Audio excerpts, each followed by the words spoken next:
देशीय संगठन पहले से भी यहाँ मौजूद है, 5 संगठन है। अफसर जैसे जवान के साथ में सरकार के साथ बात करते थे।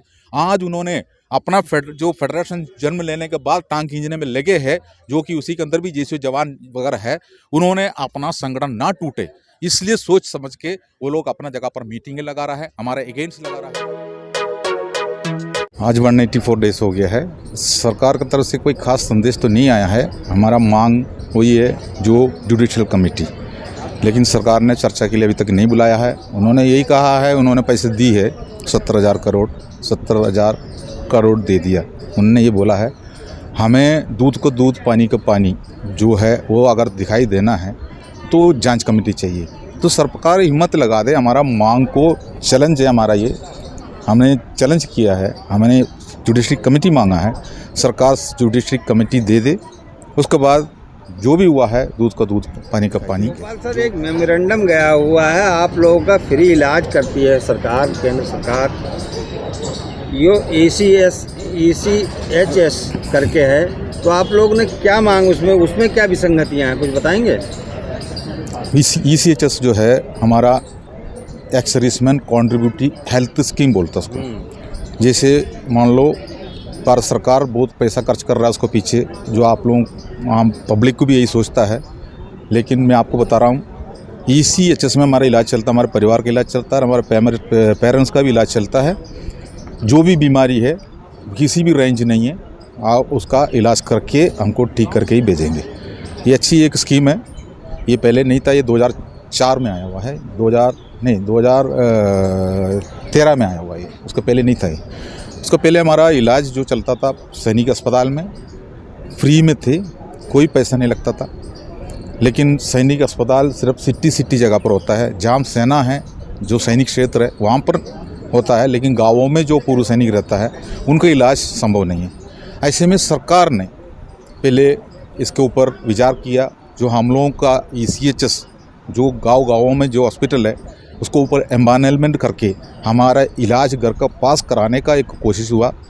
लेकिन उसके लिए गवर्नमेंट काफ़ी दिन से चर्चा कर रहे थे, लेकिन उन्होंने क्या किया, पहले हमारे को 100 रुपये के हिसाब से हमारा पेंशन में बढ़ोतरी करके दे दिया ECHS का, जो हमारे को उसका महीने का मिलता है भत्ता 100 रुपये। बाद में वो 300 रुपये हो गया, उसके बाद 500 रुपये हो गया, आज वो 1000 रुपये है। लेकिन हमारा ECHS होने की वजह से हमको 1000 रुपये नहीं मिलता है। जो भारतवर्ष में जितना भी पूर्व सैनिक है, जो जेसीओ जवान अफसर यानी जो चीफ ऑफ आर्मी स्टाफ का हो या हमारे एक सिपाही हो, दोनों को 1000 रुपये देता है। लेकिन ECHS हमारा बनने की वजह से उनके लिए वो लागू नहीं है। जिसने ECHS में मेंबर नहीं है उनके लिए 1000 रुपये लागू है। तो आपको मालूम होना चाहिए, जो ऑफिसर कैटेगरी वाला अलग अलग हर चीज़ से मांग रहा है, तो उसको उनको कम से कम 5-6 हज़ार क्यों नहीं दिया, हमको 1000 दिया? ऐसा तो नहीं है, उसको कोई भेदभाव नहीं किया सरकार ने, क्योंकि एक इक्वल अलाउंस माना जाता है उसको, जो हमको जो मेडिकल के तौर पर देता है। लेकिन रह गया अभी ECHS पॉलीक्लिनिक के अंदर हमारा जो सरकार ने अपना तरफ से एक भी नया पैसा नहीं डाला। उसको नाम ही आप सुन लो, ex serviceman contributory health scheme. Contributory मतलब यही होता है हम उसको पैसा देता है, हमारा पैसा से एक फंड बनाया हुआ है, हमारा पैसा से ही हमारा इलाज चलता है। जो आपको जो क्लियर बता रहा हूँ, जो सिपाही से लेकर जो हवलदार तक जो रैंक से रिटायरमेंट होता है, उनसे जब हम रिटायरमेंट होता है उसी टाइम हमसे 35,000 रुपये लिया जाता है वन टाइम। उसके बाद लाइफ लॉन्ग हमारा 1000 रुपये महीने में जो हमारा बनता है वो कटौती किया जाता है। उसके बाद जो सूबेदार से जो जेसीओ रैंक हमारा है, उनसे 65,000 रुपीज़ लिया जाता है, मतलब वन टाइम। उसका भी 1000 रुपये हर महीना लाइफ लाइन पे कटौती किया जाता है, मतलब पेंशन से वापस लिया जाता है। अफसरों के लिए 1,10,000 रुपये लिया जाता है, उनको भी 1000 रुपये लाइफ लाइन कटौती किया जाता है। तो मान लो हमारा 6000 आदमी एक महीने में पेंशन होता है। 6000 आदमी में कम से कम 5,500 सिपाही से लेकर हवलदार तक है। जो हमारा जो 30,000 रुपये इंटू वो 5.5 आप करके देखना, 1 तारीख को सरकार के पास वन टाइम कंट्रीब्यूशन कितना मिला, हर महीने में होता है, ये हर महीने में आता है। उसी जैसा 65,000 रुपीज़ लेने वाला हमारा जेसीओ का और हमारा अफसर 1,10,000 रुपये लेने वाला अफसर का। लेकिन अफसर तो मुश्किल से एक महीने में 10, 15, 20 रिटायरमेंट होता है, तो उनका कंट्रीब्यूशन अमाउंट कितना है, और जो हम लोग ज़्यादा जो लोग 5,500 तक जो निकलता है उनका कैसा है।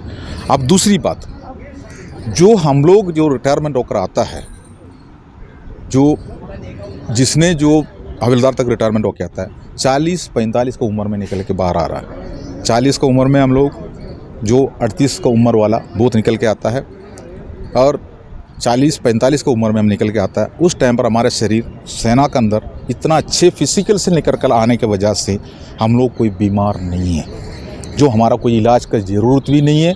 हमारे से इतना पैसा लेने के बावजूद भी हमारे इलाज के नाम पर हमारा सरकार हम लोगों को इतना पैसा खर्च करने की ज़रूरत नहीं होता है। सब स्वास्थ्य है, जो हमारा जो स्वास्थ्य बिगड़ने वाला काम ऐसे होता है। फ़ौज का वो मेंटेनेंस जो हमने करके रखा है, जो हमारा फिजिकल, वो बाहर आने के बाद हमसे हो नहीं पाएंगे। इसलिए नहीं हो पाएंगे, वो हमारे पास एक फिक्सर नौकरी नहीं है। हम कोई चौकीदारी करना शुरू कर देंगे तो चौकीदारी की नौकरी 3 शिफ्ट में, आपको पता है। जब हम अपने शरीर को ठीक कर रहा था उस टाइम पर हम ड्यूटी पे होगा, इस हिसाब से वो भी हमारे घर से कहीं दूर होगा, खाना पीना भी थोड़ा हमको दिक्कत है उस टाइम पर। तो ऐसी स्थिति में हम लोगों को वहाँ पर भी प्रभावित है हमारा। तो हमारा बीमारी वगैरह जो शुरू होता है 60 की उम्र में, तब तक के लिए हमारा 40 की उम्र में दिया हुआ जो ECHS में दिया हुआ कंट्रीब्यूशन कितना अरब करोड़ बन गया होगा। एक सवाल और बनता है, आप लोगों को कैंटीन के अंदर सामान मिलता है, उस पर टैक्स फ्री सामान मिलता है, उसमें भी आप विसंगतियाँ बता रहे हैं। कैंटीन के अंदर टैक्स फ्री सामान मिलता है, पब्लिक को पता है इसके बारे में, मैं आप उसके बारे में बता रहा हूँ। कैंटीन के अंदर अफसर के लिए हमारे लिए भेदभाव करके रखा है, जो कि अब जो हमारा जो अल्लाह बोल कार्यक्रम में हमारा एक बोर्ड आपने देखा है।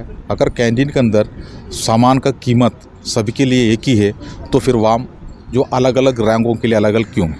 अभी मान लो सेना के अंदर जो गाड़ियाँ, हमारा जो गाड़ी चल रहा है, या तोप का गाड़ी हो या कोई भी हो सेना के अंदर जो भी इक्विपमेंट है, मान लो रोड रोलर चल रहा हो, या क्रेन चल रहा हो, या गाड़ी चल रहा हो, या ट्रैक्टर चल रहा हो, और बड़ा बड़ा गाड़ियाँ फाइटिंग व्हीकल चल रहा हो, इसको कौन चलाता है? जिसको जवान चलाता है, कोई अफसर नहीं चलाता है। ये हमारा ट्रेड होता है, इसका हमारा ट्रेनिंग भी होता है।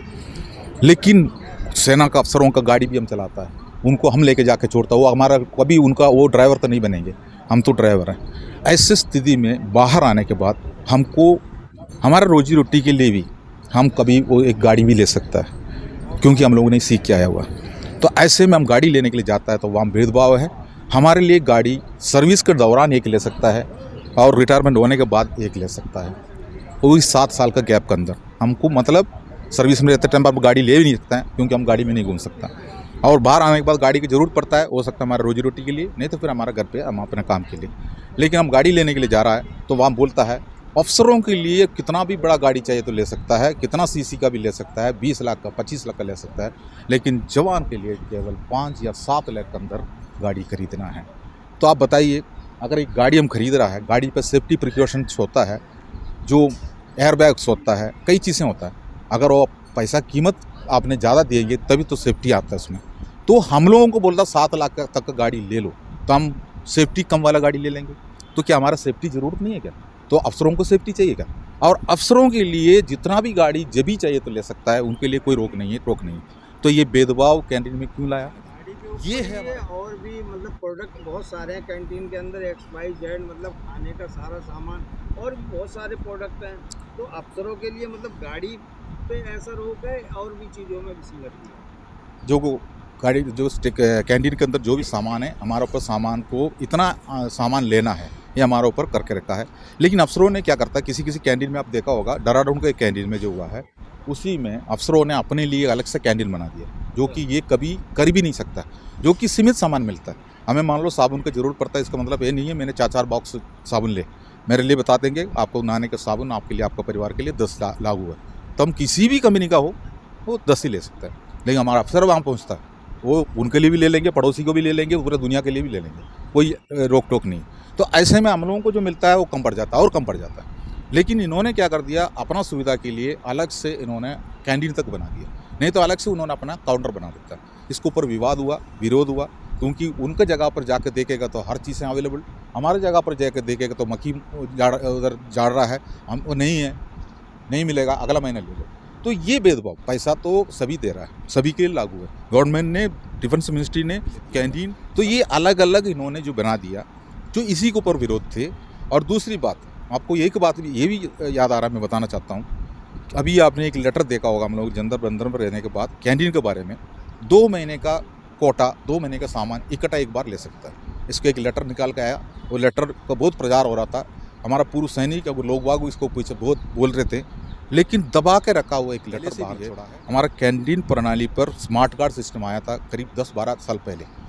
जो हमारा पास एक कार्ड दिया जाता है, उस कार्ड में ऑल इंडिया में किसी भी कंप्यूटर के अंदर, कैंटीन के अंदर वो लगाया जाता है, सिस्टम काम करता है, हमारा नाम आता है। एक बार मैंने लिया हुआ सामान इंडिया में दूसरा जगह पर ले नहीं सकता है, स्मार्ट कार्ड से सब पता चलता है।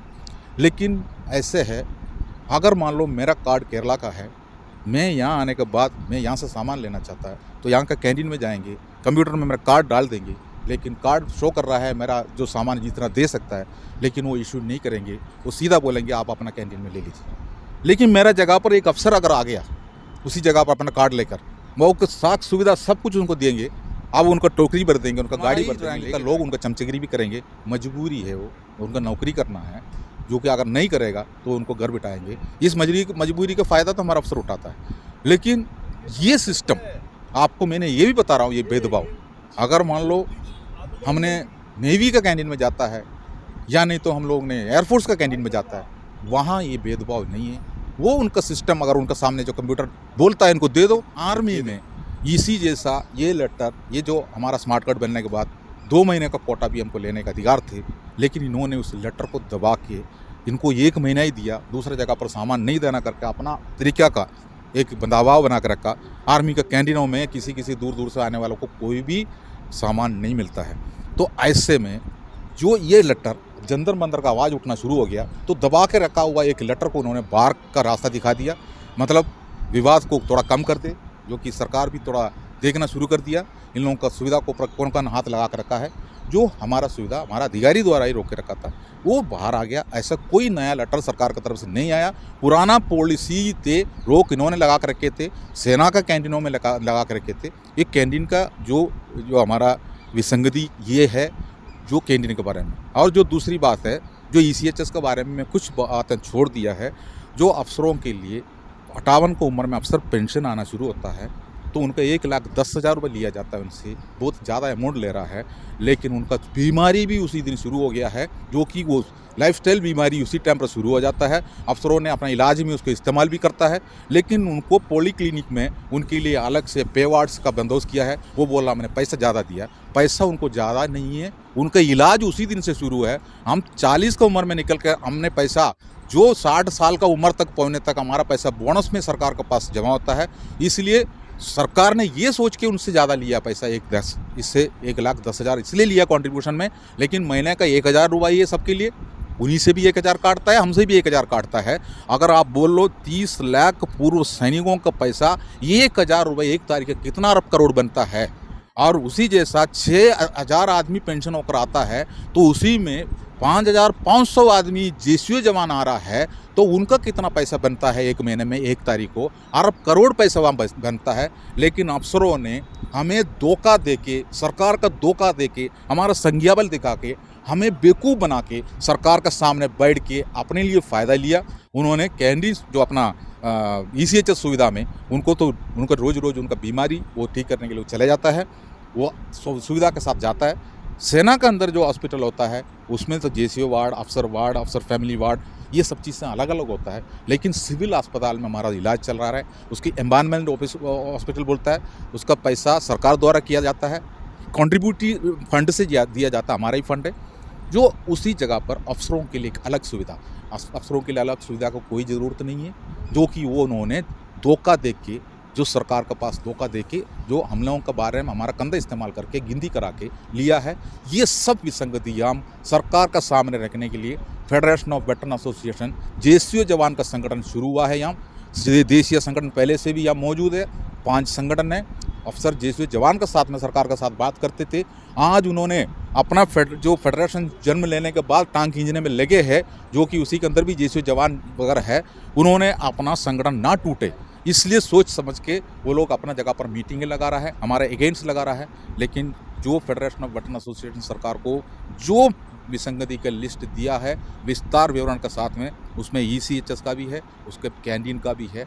जब तक ये हमारा जो हिसाब से ये पूर्ण नहीं होंगे, हम यहाँ से हटने वाला नहीं है। आने वाला टाइम पर FEA इसके लिए जो सवाल पूछ रहा है, जवाब सरकार देगी।